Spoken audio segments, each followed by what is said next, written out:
But let's get you the promised exclusive. Here's Nikunj's chat with Abakkus Asset Managers Sunil Singhania. Let's hear out his views and opinion on the markets and more. The concerns are real. No one is doubting that. And, it's a fact that the world is facing issues of inflation, which is real. It is sticky. It will take some time to go. And as a result of which, world is also facing huge interest rate increases. And when these two combine, you will also have a fall in the growth as far as demand is concerned. So all these concerns are real. I think what is standing out for India is a few things. One is Indian inflation is less sticky than maybe the world. And the reason is that to some extent, India is self-sufficient. Yes, we get impacted by oil prices, but luckily for us, oil prices have been weak and they look also to be pretty weak. Imported inflation outside of oil has been coming off. As far as food is concerned, India can boast to be a self-sufficient country as far as food is concerned. In fact, we are exporters of food, and some steps taken by the government, which is preventing exports of wheat and to some extent rice, are also helping to ensure that food inflation doesn't move up. And overall, I think the rainfall also has brought cheers to ensure that food inflation doesn't go out of hand as far as India is concerned. So this is the first time maybe in 30, 40 years where we are seeing inflation in India being lower than US or some of the other countries. And even if you see the yields, Indian yields have been more or less between 7 to 7.2%, which is reflecting of the inflation. Whereas US yields have moved up from 1.25, 1.3% to as high as 3.5%. So I think India that way is looking less impacted by the twin, inflation and interest rate fears. On the second side, you have demand, which is very resilient. So yes, a few agencies have cut India's growth targets, but they're still all above 7%. So in a world where countries and regions are sort of fighting to ensure that they go into a recession, we in India are talking about whether our growth rate will be 7% or 7.5%. And I think that is what the global investors are seeing, that if there is one place or a few places where they can sort of have at least less worries, India sort of stands out. And a combination of this optimism, both from domestic as well as global investors, has led to a big divergence, particularly in the last 1.5 months. So where is margin of safety in this kind of an environment, Sunil, and how can one really make portfolio in a connected world bulletproof? See, no portfolios can be bulletproof. That has been my experience of last 25, 30 years. There is no concept of safe stocks. I think, stocks become safe, different stocks become safe from now and then. 3 months back, maybe IT was safe. Now it's the worst performing sector, and similarly the worst performing sector, which was the banks 3-4 months back, now seems to be the safest sector. So I think the markets are always dynamic, and to that extent we have to be very clear that volatility is going to be the order of the day. As far as India is concerned, I think there is a case of over optimism being built in the market, which is very, very clear, particularly the number of stocks which are hitting circuits and the number of stocks which are above their technical levels, percentage of stocks. They're all pointing to a sort of a short term, maybe, a pullback. But as I said, the growth looks pretty decent. The economy looks to be headed to a good 6-8 months of demand. We are celebrating festivals like never before after 3 years. We are celebrating weddings like never before again after 3 years. Number of restrictions of the guests in the weddings have gone, and therefore you're all seeing good demand coming in from a lot of pockets as far as the economy is concerned. But having said that, you are right, we are connected in the world, and we have to be cognizant of what is happening in other parts of the world, because though India is small as far as exports is concerned, you will have some headwinds for some sectors from global demand. At the same time, you will have some sectors which will do very, very well because of the disruptions which are happening in various countries, and therefore Indian manufacturing particularly will do well. So it's basically a little bit of a dichotomy of whether you follow your brains in terms of saying that, let us be little cautious. And then, your heart says that, the growth is pretty decent. Markets are very stable. So let us follow the heart. And I think our advice would be that strike a balance between your brain and heart. Don't get too carried away. At the same time, don't become too negative. Sunil, large money is made when you have conviction and you want to go against the crowd or against the basic consensus. The consensus view is that India will continue to do well, and if that is the consensus view, then some would argue that bargains will not be there, because if you're buying and if you're investing in India now, you pretty much are buying what is a consensus view in a fairly priced market. So, a few things. One is all consensus is not bad. So I'll take an example, say ICICI Bank, 70% is owned by foreigners. Almost all funds have it, and still it continues to do well because performance-wise, it still continues to surprise. So all consensus is not bad unless you really get carried away as far as the valuations are concerned. At the same time, you're right. There is definitely a consensus building in, and therefore every dip in India is being bought into. I'm not saying that it will fizzle out very soon. It might last for a longer period of time. But there still continues to be many companies which prevent opportunities. And I think to that extent, India is unique. We have so many listed companies in so many sectors that there are always opportunities. And I think the only thing is that you're not going to get shares as cheap as what they were in 2020 or maybe earlier. You have to reconcile to the fact that, gone are the days where you could buy stocks at 5-7p. But at the same time, I think the growth is looking much more resilient and visible than it was earlier. So if you are an investor who is betting on stocks which can, grow profits at 15-17% for the next 2-3 years, I think there is still making kind of returns to be made.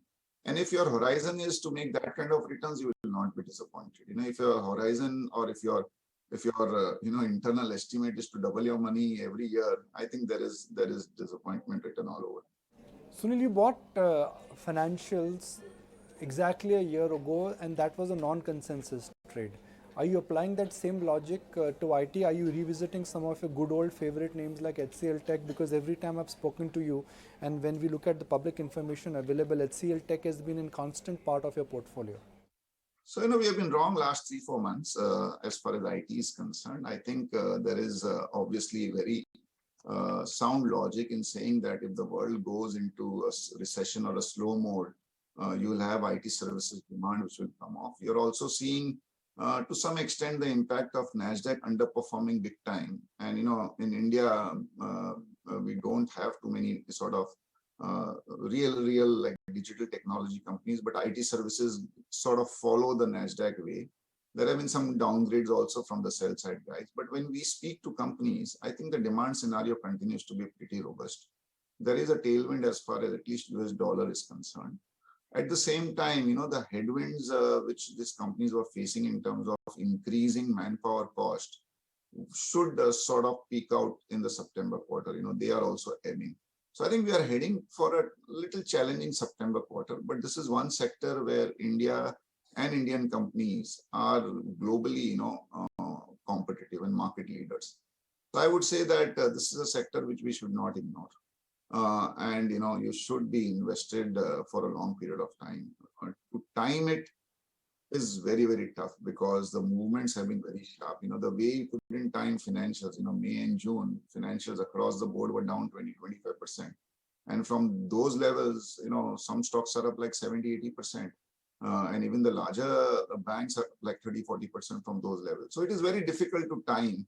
So we'll continue to maintain our position as far as IT is concerned. We are not adding to it. We are not, knocking off any of those positions. We're just sticking to what we have. But Sunil, I spoke to Samir Arora earlier this week, and his view was that for the first time he's gone zero on IT. And he was of the view that if I'm buying a sector like large cap IT, I'm almost buying 9-10% growth or 8-10% growth at P multiples which are in late teens or early 20s, and that's not worth the bet. I think every investor would have his or her view, and obviously there are investors who are capable of playing the short term. I don't think we are in that boat. At the same time, two, three things. We are not in IT companies which are trading at 30, 40p. So we are more in the band where our investee companies are in the range of like 15, 18p, and where we believe that growth rate can be anywhere between 12 to 20%. So I think we remain quite confident that we should at least beat the Nifty returns over a period of time as far as IT is concerned. But every investor would have their views, and in fact, if you are able to find other companies and sectors which can sustainably grow over 15, 18%, and which are available at 10, 12p, why not? But I don't think there is that availability. I frankly cannot see too many sectors which are trading at 10p and growing at 20%. Sunil, Jan to now, the world has taken a 180-degree turn. Concerns on inflation, where interest rates would move, how flows would move from a growth excitement to a recession fear. Have your top 3-4 holdings changed between Jan and now? No, we have done minor changes. We have added to a few stocks. I think one space where we had done a lot of work, but we were not able to buy enough is the capital goods segment. I think around March, April, and particularly in May, you could see signs of demand picking up. And there was also a tailwind of input cost for them, particularly metal side, going down. And, we started doing a lot of work. But I think the surge in their prices took us by surprise, the intensity. Stocks just went up 30, 40% at the, drop of a pin, and I think we would have loved to buy more of them, but we were not able to buy them. In terms of what you're saying, yes, there was a clear move which was visible that commodity producers might suffer in the near term, and commodity users might benefit, because the whole world and all the central banks really took took inflation as their enemy number one. And this huge interest rate increases, and which should continue even going forward. A strong dollar were all indications that commodities, at least in the medium to near term, should correct. So there has been mild tweaking. We continue to do that. However, it's a portfolio which we have created from a 3-4 years perspective, and we have seen that in the last 25 years of my managing money that it's always very tricky to try and play everything. It's just not possible. So I think at the margin, we have added a few stocks, particularly on the building materials / rural to, I would say, town side consumption. As I said, we have not added to the IT position, and because they have underperformed, the percentage weightage has gone down. We have added a little bit on the financial front, particularly the mid to smaller side financials, where there was a huge valuation gap which was building up. We continue to be away from adding pharma, though we are watching that space very, very closely, because stocks are coming to a very good levels valuation-wise, though the tailwind as far as demand is concerned is still some time away. So there has been minor tweaks, but not very, very significant. When you're looking to add into financials, what part of the economy are you excited about? Because that, in a sense, will reflect your choice of the financial or the bank you're adding. So, Nikun, for the first time, three things are converging. Government capex is very vibrant. Private sector capex is again looking up quite nicely. And you also have the retail side, buying houses, and so that side of the business also for financials is looking good. On the other hand, you have the well-run financial companies having cleaned up their balance sheets completely. So the credit cost, at least for the next 2, 3, 4 years, should be pretty low. So on one hand, you have an NII growth. You have a pre-provision operating profit which looks good, and because the provisions for bad debts would be lower, your PAT growth for financials for the next 2, 3 years should be pretty decent. In fact, our view is that almost 40 to 50% of the entire Nifty earnings over the next 2 years would come from financials in terms of the growth. So that pocket is looking good. Select NBFCs are looking good, and there again, the valuation gap is what we are trying to play. On the non-fund based financials, I think things have been pretty slow. Obviously the exchanges and the broking companies had a lull in May, June. They are coming up, and insurance companies and wealth management continues to chug along. So I think it's a very interesting space. But you can't have 100% of your portfolio in financials. You can have maybe 35%. If you are very, very excited, you'll have 40%. You'll have to have a diversified portfolio if you're running a diversified funds. And I think that is where the other sectors also come into play. Sunil, in India, markets have not panicked about inflation or prospects of an interest rate hike. What would be the threshold tolerance limit for Indian markets from an RBI standpoint, not the Fed standpoint, that if interest rates they go above that, then panic and fear of NPAs and fear of slowdown would kick in? So Nikunj, two, three things are playing off. One is there has been a fall in commodity prices. It is very visible, lot of commodities around 30-40%. The other thing is come October and, right up to March, you'll have the base effect coming into play. So if you just take, say, March 2021 as the base of 100, March 22 had become 120 in terms of the commodity index. So you had almost a 20% commodity inflation. Now that 120 is back to maybe 110. So come March 23, on a base of 120, you'll have 110. So in fact, inflation going forward will start to come off very, very sharply. And if the current commodity prices sustain, it is possible that March 23 might even give you a 0% inflation or a negative inflation.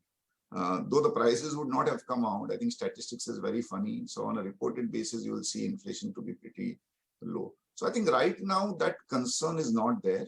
But, the world is very, very volatile. If suddenly some geopolitical event happens and oil shoots up to 110, 20, $30, then there is, no option for the country to take steps. So I think at this point of time, we are not worried, but, any sharp increase and, GSEC yields inching up towards maybe 7.75, closer to 8 would be a really wake-up call.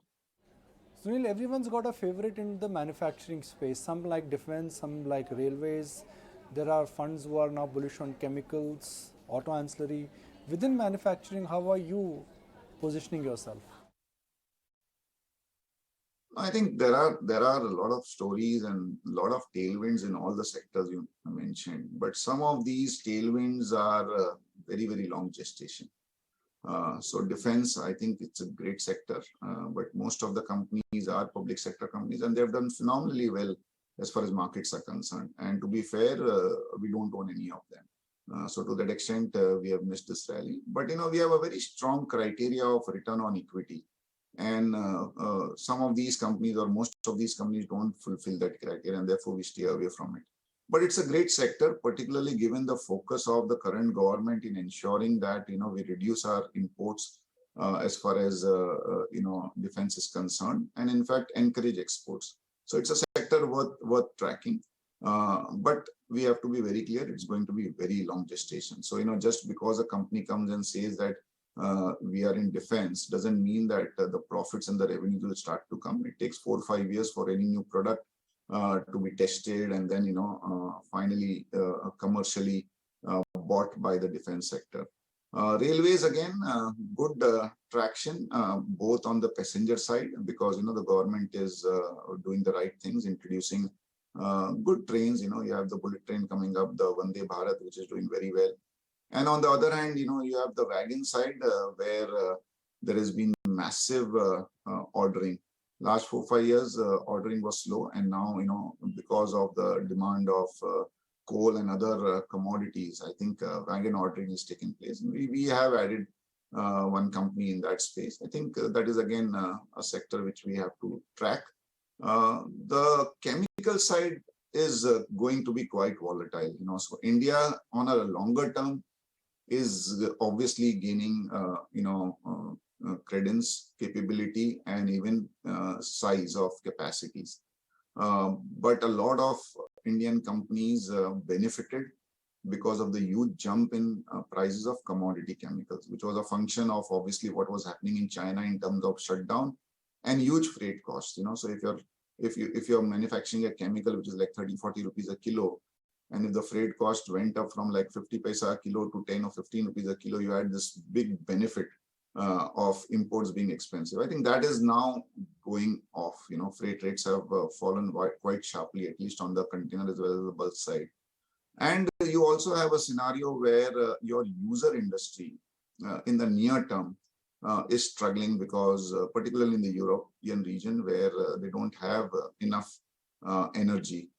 So there are companies which will have headwinds. At the same time, I mentioned earlier, from a longer term perspective, I think this China plus one and the upheaval in the manufacturing in Europe is going to help a lot of these chemical companies. And therefore, when you look at companies, start to look at them from a 3-4 years perspective rather than what is going to be the next quarter profit and the next 6 months profit. But this is a sector which will be very interesting and where again India has good capabilities.